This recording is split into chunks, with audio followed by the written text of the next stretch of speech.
Apakah kalian masih ingat materi sebelumnya? Itu tentang peranan virus. Kalian tahu nggak peranan virus dalam kehidupan berapa?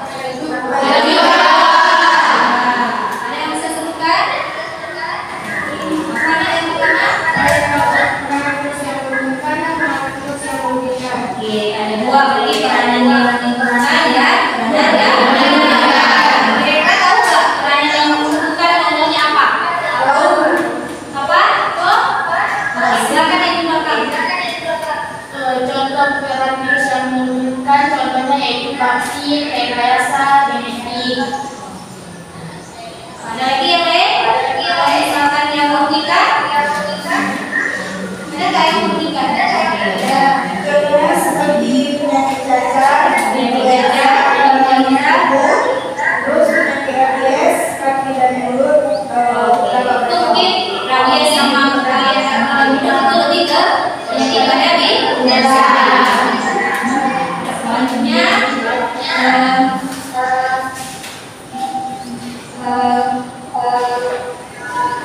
pertanyaan buat kalian tentang materi yang akan berkaitan dengan materi ini kita.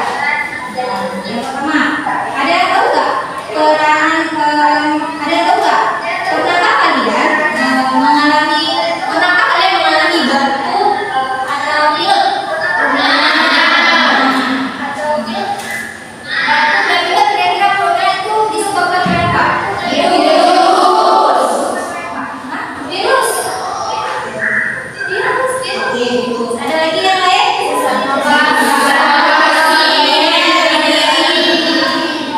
Ada lagi yang lain?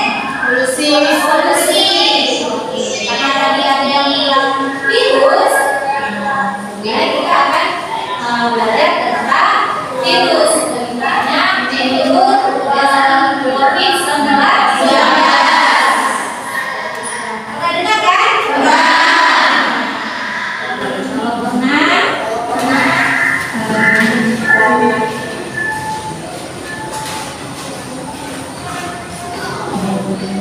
Masih belum pernah dengar, kita akan langsung belajar. Di materi kita ini kita ada pemasaran yang masih kita selesaikan. Sebelum kita melihat satu video itu akan menjelaskan dulu beberapa materi yang ada di COVID-19. Yang pertama dulu sebelum kita lanjut ke kita, ini ada video pembelajaran. Tujuan pembelajaran. Kira-kira ada yang bisa baca nggak tujuan pembelajaran kita hari ini apa? Yang pertama ada yang terakhir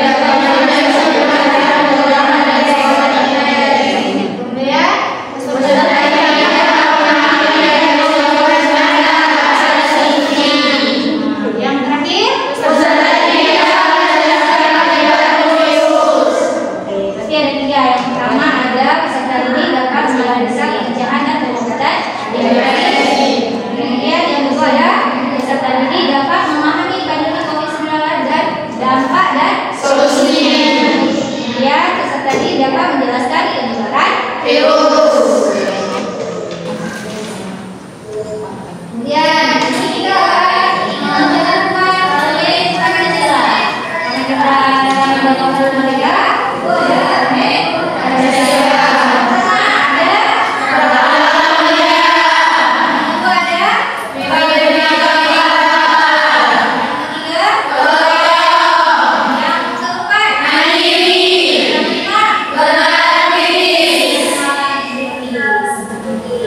Kita bagi di satu ini yang kita bagi kita itu pengenalan teknis. Kalau pengenalan teknis kira-kira apa ya? Coba baca. Satu orang ya. Silakan. Kegiatan yang bermanfaat media mampu secara objektif memproses informasi baik kualitatif maupun kualitatif, membangun keterkaitan antara berbagai informasi, menganalisis informasi, memproduksi dan menyimpulkannya. Berarti di sini belajar pengenalan teknis mampu secara objektif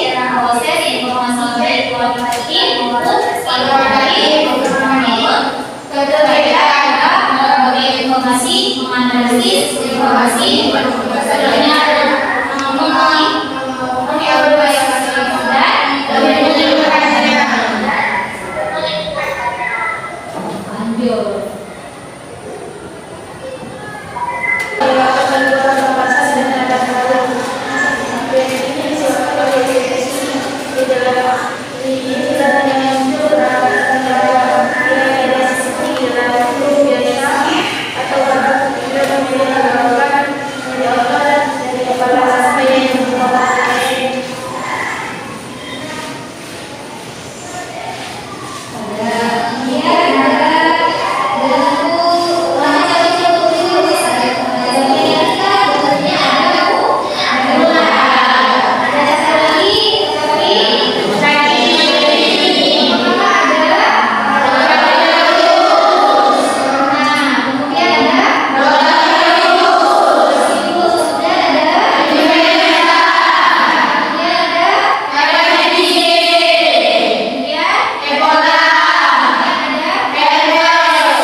Selanjutnya setelah ini ada satu permasalahan yang mesti kalian kerjakan nanti. Ya, permasalahannya apa? Coba kalian amati.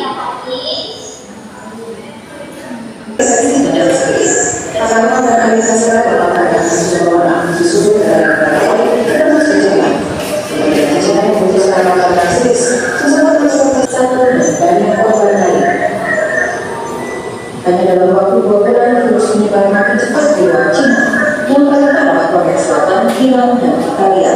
Semakin banyak negara melaporkan kasus corona. Kapan pandemi mereda tidak ada yang tahu pasti.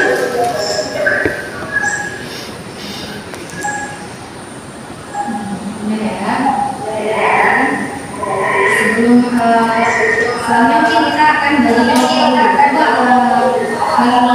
kita kemarin kan sudah baca kelompok kan?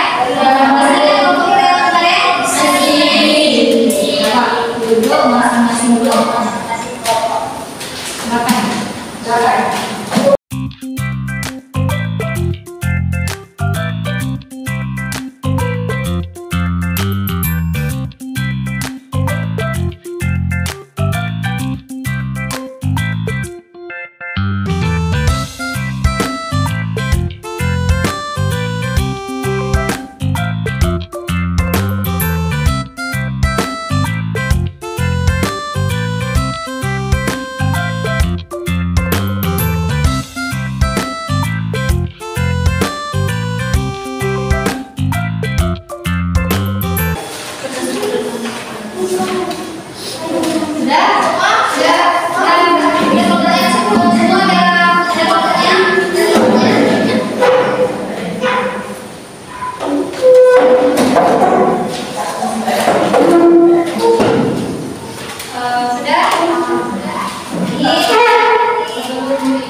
Awal Desember 2019, dokter.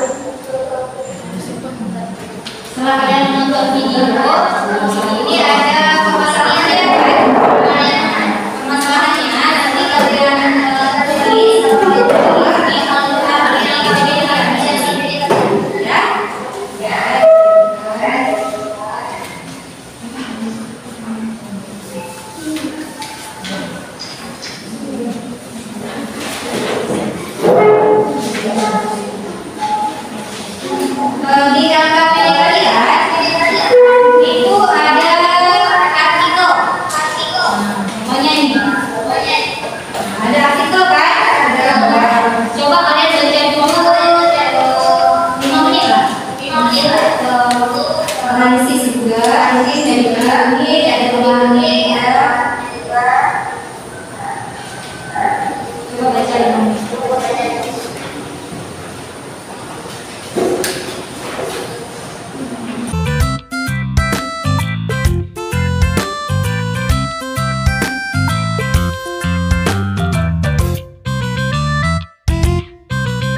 pertanyaannya akan dijawab oleh Nasya.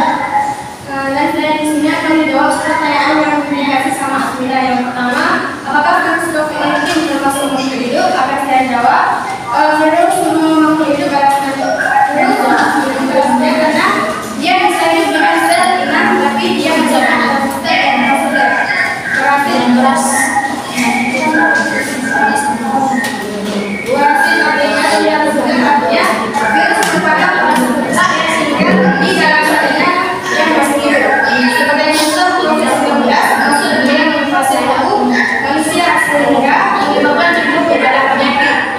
Karena kami di soal matematika disuruh komputer dan kami dalam komputer kami sebutkan oleh karena dari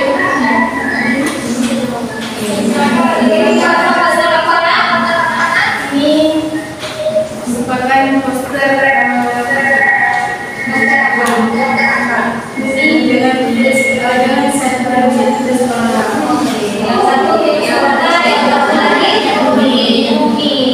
Umi pakai masker ya. Ini dari COVID. Bacanya apa?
apakah imun tubuh bisa melawan virus? Sebelum kami menjawab, kami bisa diskusi dulu.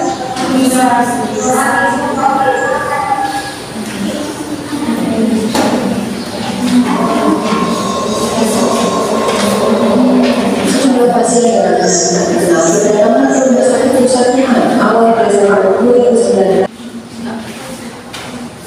Jadi kami akan menjawab pertanyaan dari kelompok 4. Jadi pertanyaannya, apakah imun tubuh bisa melawan virus? Jadi jawabannya, ketika virus tersebut masuk ke dalam tubuh, maka virus corona tersebut akan menempel ke dinding sel-sel yang mana dinding sel pada pernapasan dan paru-paru. Kemudian virus tersebut masuk ke dalam tubuh kita untuk mengembangkan infeksi. Proses tersebut tentu akan mendeteksi oleh sistem imun. Itu ditanya.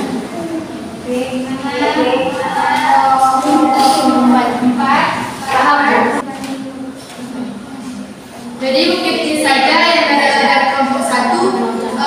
Lebih lengkap kami mohon maaf.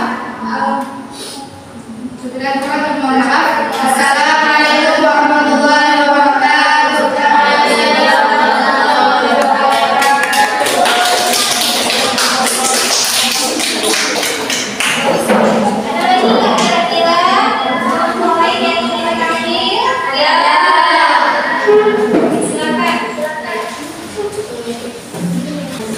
Assalamualaikum warahmatullahi wabarakatuh. Waalaikumsalam warahmatullahi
perbedaan penting antara kedua virus, yaitu influenza memiliki masa inkubasi virus influenza adalah 3 hari.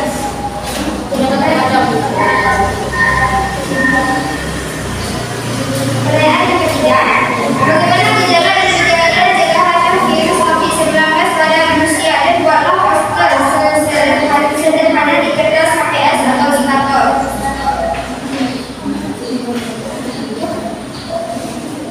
Yang akan digunakan yang bernama yang mana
jadi pertanyaannya adalah bagaimana virus bisa masuk ke dalam tubuh manusia?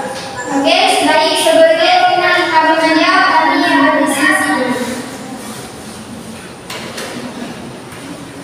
Baik, kami akan menjawab pertanyaan dari kelompok 3, yaitu bagaimana virus bisa masuk dalam tubuh manusia.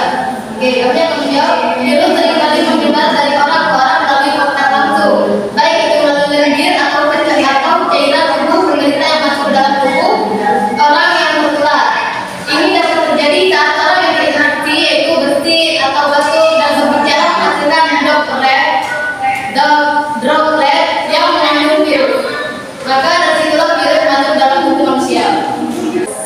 Sekian dari kelompok kami. Assalamualaikum warahmatullahi wabarakatuh.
Waktunya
saya akhiri dengan assalamualaikum